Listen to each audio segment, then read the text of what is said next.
आमतौर पे मेरे पास जो पेशेंट्स आते हैं ठंडी के मौसम में, उनका एक बड़ा कॉमन सा सवाल है कि डॉक्टर साहब मेरी सांस जो है वो ठंड के मौसम में सांस खांसी की समस्या क्यों बढ़ जाती है, ये समस्या मुझे ठंडी में क्यों होती है जबकि गर्मी में मुझे ये समस्या नहीं थी।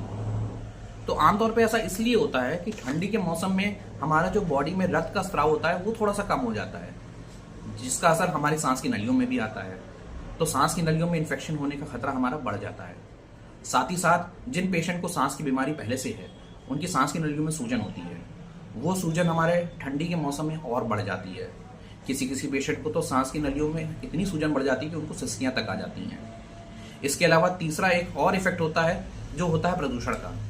ठंडी के मौसम में जो प्रदूषण का असर होता है वो गर्मियों की अपेक्षा कई गुना ज़्यादा बढ़ जाता है। ऐसे में हमें करना क्या चाहिए?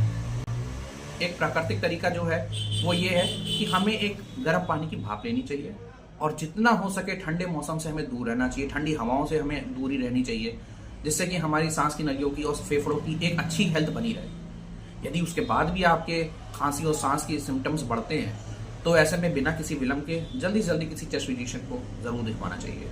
धन्यवाद एंड हैप्पी न्यू ईयर।